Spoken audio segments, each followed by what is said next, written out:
Hey, what's up everyone? Welcome back to our video series on Active Directory red teaming TTPs. In this particular video, we are going to focus on or talk about how to abuse local admin privileges on a machine, assuming that your first access wasn't with somebody with privileges. So for instance, in this case, we are assuming that during your red team operation or engagement or during your offensive operations, you gain access to an account or to a system with low privilege, and your goal is to escalate to a domain admin or to a local admin or to at least move laterally within the network.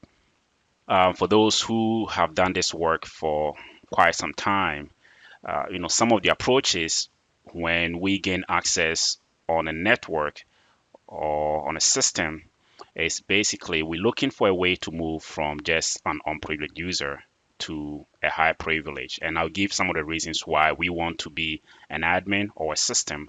Not all the time. Sometimes on red teaming, to accomplish a specific goal, you may not need to be an admin or you may not need to have higher privilege. It's just a matter of maybe gaining access to, let's say, critical data, which may not require you to be a local admin or something like that.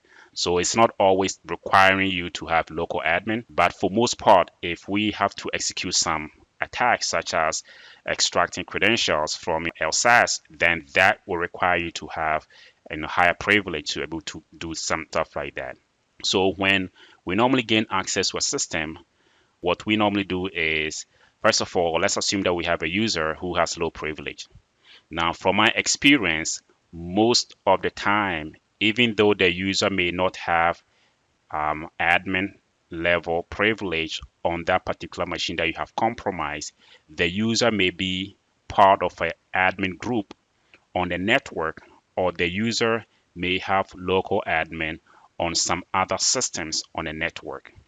So the attack path we normally take is we take the user and their password, and then we spray it against the network and find which systems the user may have local admin access, and then we jump on that box and then we dump credentials, go through the entire credentials and see if any of them belong to a domain admin. If none of them belong to domain admin, we'll take those credentials and then spray them against the network and find out where those users also have local admin, and then dump credentials and then go through and see if any of those credentials belong to domain admin. So we keep doing that until we hit a jackpot and find a system where a local domain admin had previously or may currently have a session, and then we can dump credentials and then we can use that to compromise the entire domain. Now, this process, if you have a smaller environment, is not too difficult or it's not too much of a hard work to hunt for domain admin. Going through that, jumping from one system to another, the person may belong to a group with an admin right, and then be able to jump around. Now, assuming, and in my case, I have found myself in so many of these environments, assuming that you find yourself in an environment which has thousands of users and systems. Now that is going to be tedious work trying to find a local admin or finding where the user may have local admin privilege and then be able to hop onto those boxes. Those who have done this, like I said, about 6-7 years ago, the most famous tool that some of us used to use was Veil-Pillage. And if some of you don't know what Veil-Pillage is, it's actually the guys who did Partial Empire. That was where Veil-Pillage started from. And I'll leave a link in the description so some of you can peruse around. It hasn't been maintained for over 6 years now because they moved into Partial Empire, and then Partial Empire is now down, and now we're going with Covenant as we did in our previous video. If you haven't seen that video, I would encourage you to check out our setting up the Covenant C2 infrastructure. So Veil-Pillage was the post-exploitation tool at the time for us to do these moving around from unprivileged user to that of a local admin, where we keep dumping credentials until we find such a person. Now you ask yourself, why do we need a local admin most of the time on an engagement? Well, it's because the fact that most organizations, and especially if some of us who have done larger engagements, they try to reduce the complexity within the domain by assigning groups, creating admin groups. So we may have workstation admins, which will contain specific users who admin workstations within the organization. We may have server admins, and those admins just they administer the servers within the organization. We may even have Linux admins. Those are the ones who admin Linux boxes on the environment. So we have different groups that organizations do create within their Active Directory to be able to reduce the complexity in administering servers. So that is one of the reasons why. Now, for us as offensive attackers, we want this privilege because as an admin, you have so many privileges that a low privilege user may not have. The fact that you may be able to establish remote connection, which we'll demonstrate in this video. You can connect through RDP. You can talk through WMI, WinRM, and all those other services that an admin can do. You can create a user. If you're local admin, you can dump credentials and a whole lot of things that most of you may even be aware of. So that is the reason why when we connect or we gain a foothold on a system, we want to find out, first of all, are we local admin?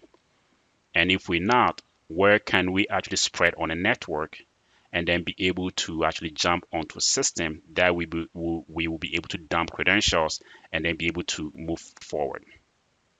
So this is some of the typical scenarios you find yourself. So in this case, for our demo purposes, this is a scenario that we have. It's not that big. It doesn't have to be a bigger environment to actually demonstrate or get a concept right. The concept can be it can be for a smaller environment or larger environment. The concept will still remain the same, right?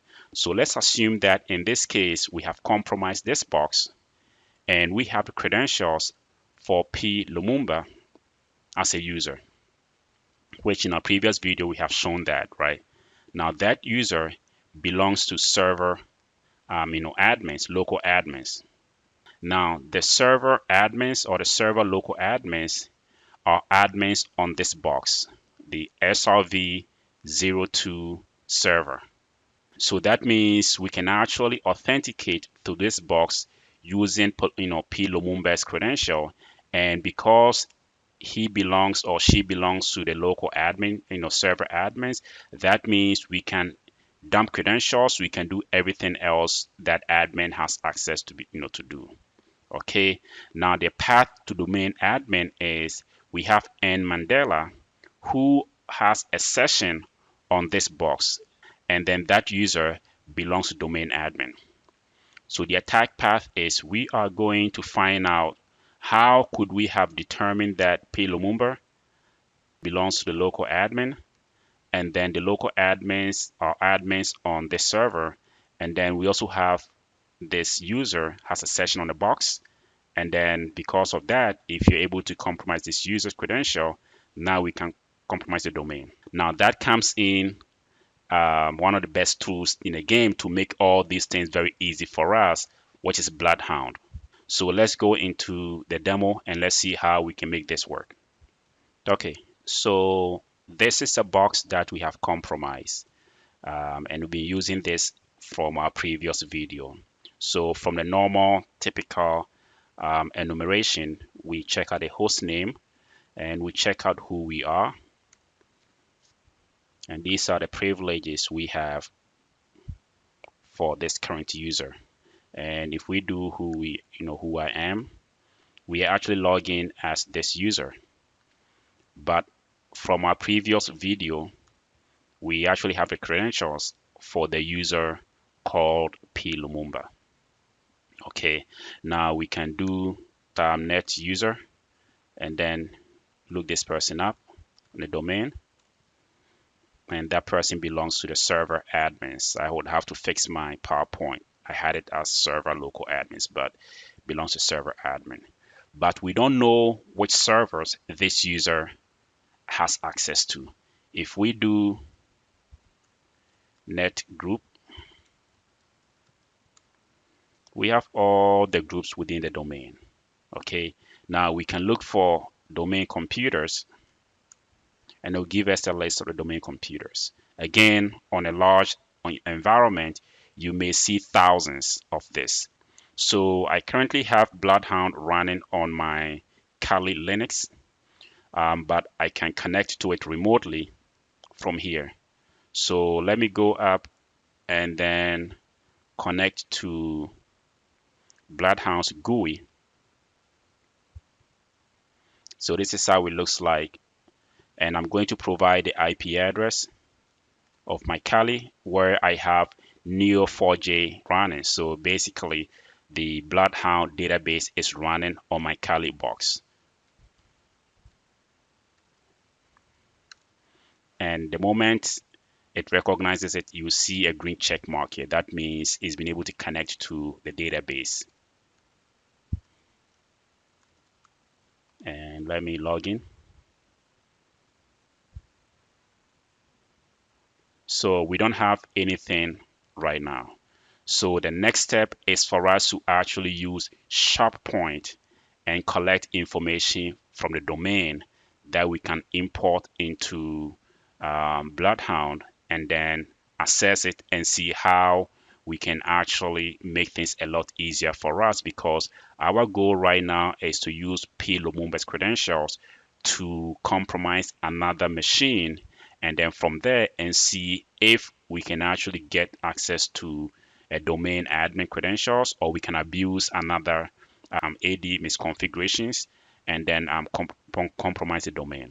Okay, so I'm going to bring up the terminal, and if I do dir, I have both the executable for SharpPoint and then SharpPoint PowerShell version. Okay, so I can just call this SharpPoint, and what I'm going to do is we are going to specify C, which is the collection method, or we can just type the entire collection method. And basically we want everything, and then also logged on information. All right, so we can hit enter. Okay, that failed. So it looks like when I specify collection method, it doesn't work. So specifying just -c actually works for us. Okay, so this is going to enumerate the entire domain and dump information for us. So as you can see, it's going to create a schema map for the domain gh.alpha.local, and this is the object structure. Okay, all right, and so these are the information that is creating for this domain. What it's actually doing is collecting groups, current logon sessions, or sessions previous ones, and people who are logging right now, collecting trust, access control list, which we're going to talk about how we can abuse some of these things, and other information here. So these are the things that are being collected right now. Okay, now depending on the size of the domain that you are attacking, this may take a very long time because it's going to script everything for you, so you can use BloodHound's GUI to analyze the information. SharpPoint is done with collecting the information. So the information has been saved as a zip file. So what we're going to be doing is we are going to bring up the BloodHound, and we can just simply drag and drop this zip file into the GUI, and we'll just parse everything into JSON for us here. So as you can see, this is a collection of all the users on a domain. It's dumping groups. If you have more than one domain, it's going to have all the domains here for you, and then all use GPUs, computers. And one thing is missing here, but I want us to actually take it step by step. So I'll show you how this tool, even though it does default things for you, you may have to customize your request to get what you need, right? And that will become clear in a moment. So if we go and then close it out, and then if we go here, if you can see, it says sessions 0. That means it didn't get any sessions for us, but we'll get back to that, right? So these are the information about the database that we have been able to capture from this domain.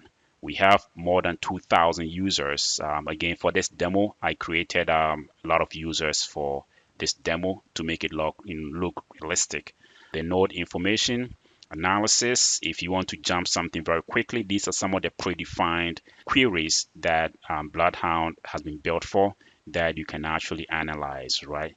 So if you want to find all domain admins, that is doable. You click on it and it's going to give you who are the domain admins. So we have N Mandela as a domain admin, and we also have administrator as part of the domain admins here, right? Okay, so if we say, okay, now the user, P. Lumumba, we can actually click on that user. And once we click on that user, we'll have all this information about this user. Okay, one thing that we can do is we can right click on it and say mark user as owned. What that means is we have actually owned this user because we have the credentials, and that will make it a lot easier for us to set this as a point in time to do more queries. For instance, we can say let's go to domain admins, and then if we want to compromise the domain admins, we can say shortest path to here from own. So basically, we want to find out what would be the shortest path for us to compromise a domain admin when we have P. Lumumba's credential. Okay, if we click on it, we'll see that there says no data returned from query. That's disappointing, right? Okay, so now let's go back to our command for SharpPoint. And instead of just having this plain vanilla, we can actually specify loop. Now, what loop is going to do is going to keep looping through our request and get more information, because basically BloodHound is as useful to you based on how much information that you are able to collect. So if you run SharpHound and it doesn't collect, it collects the default information for you, you may be missing out on some detailed ones, such as sessions, because if start picking up sessions and logged on information, but because it's not doing it continuously, maybe at the time that you were running your SharpHound, somebody may not have logged into their system. So you may have missed out about 10 to 3 people that had not logged in at the time that you were running your SharpHound. But if you keep looping, then we'll keep looping until you kill your request, and then it's going to keep picking up people that it may have lost, or object it may have lost about a few seconds ago. So let's go ahead and hit enter, so that it will keep looping, and then let's give it about, maybe again depending on the size of the organization, you may want to keep looking for about, maybe I'll say 30 minutes to about 45 minutes to get more detailed information. So I'm just going to pause this video and then keep this loop going on and run for about maybe 15 minutes or 30 minutes, and then we'll come back and then we'll see if we get something different. Okay, so if you look, it looks like we've been looping for quite some time now, and it does loop every 30 seconds, right? So we have this one here. The first one saved was ended with 47, 45. And then we went ahead and did a little bit more loop. And then the next file saved was 23. And then we'll keep going on and on and on and on, right? So at this time, I think we have actually saved enough. And if you look here, the more it keeps saving, the more this number increases, right? So the more files that we have here, and we are going to dump all of them on BloodHound. So let me go ahead and stop this and drop everything here. All right. Okay, now that we have actually uploaded the additional loops that we had done previously. Now we can just go ahead and just do a refresh. And then once that is refreshed, let's go back to our database. And you can see that now we have 5 sessions. Again, like I said, the success of your BloodHound being able to give you a good outlook or give you more information depends on how much information you are able to collect. Because the more data you can collect within the environment, the more analysis that BloodHound will be useful to you. Right. So I wanted to do these 2 examples for you to know that sometimes somebody will tell you, okay, I use BloodHound, but it didn't give me much information. Well, maybe it's because you haven't collected enough information. And loop is one of those good switch to add in your command to let BloodHound or SharpHound do a lot of detail collection for you, right? So now that we now have this 5 sessions and now we have like more information, let's go back and then do analysis again and see if we can actually find a path to domain admin. So let's pull up P. Lumumba again, and we still have that user as owned. And if we go through information about this user, these are an additional information that you can gather about this user, right? So the membership here, if we look, that user belongs to P. Lumumba belongs to domain users and then server admins. What else can we? And then if we go to group delegated local admin rights, he has 1. All right. So now it's getting more interesting because now this user has a local admin by virtue of belonging to the server admins. So now things are getting a bit clearer for us now. All right. So we're getting a bit closer because now this is what I was telling you. If this was a bigger or large environment, we may have found more systems that this user has access to through a group or even by virtue of a direct admin. Okay, so let's pull up that user again and then let's go through what else can we find here. That's about it. And if you can see, this user doesn't have a first degree local admin. That means the user doesn't have a direct local admin, but through a group.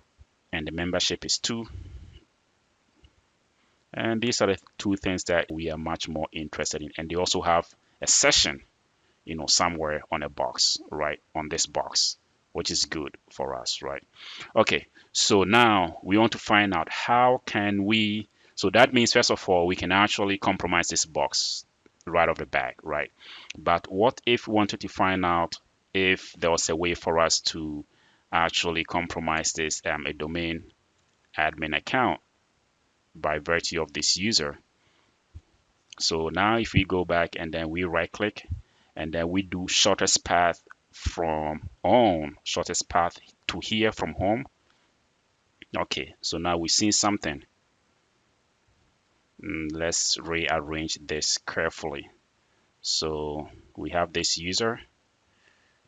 It's a member of server admins. Server admin group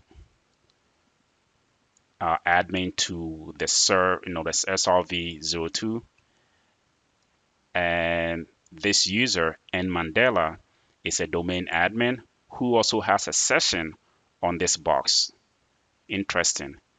And of course, that user is a member of domain admins. So this is the attack path that we can take all the way through to compromising the domain, right? So now that we can confirm that this user has local admin on this SRV02, let's see if we can authenticate to that box. Clear this.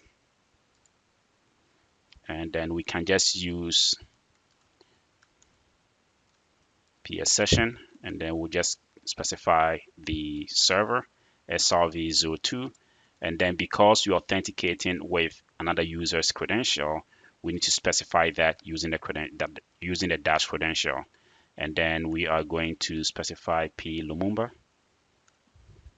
And we are going to provide the password. and see if we can. All right, so we are in.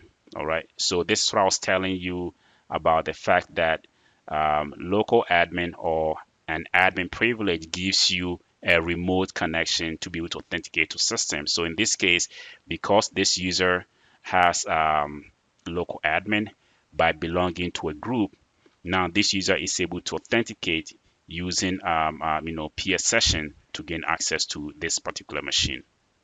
Okay, so now we've been able to establish that path of moving from low privilege user by abusing local admin privileges, either through direct local admin or by virtue of belonging to a specific group to be able to compromise a machine that we would have local admin on. Now let's try a step further and then actually see if we can make a connection back from this server back to our C2 server. I have that running, and if you remember in our previous video, we did create a listener, which is this one here, listening on this box. The next one is if we want to establish any connection back to our Covenant C2 infrastructure to be able to perform any post exploitation, we first need to create a launcher. All right, well, we had the listener.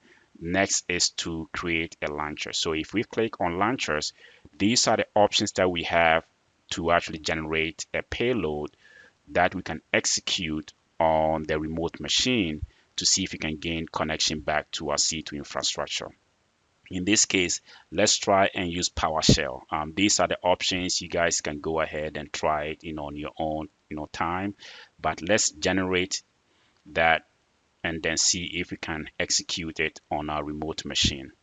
Okay, so if we copy that, so we got the connection back. So once you have a connection back from your target, this is how the notification that you see from Covenant saying that you have a connection. So connections are what we call grants, right? And each one of them come with their own name.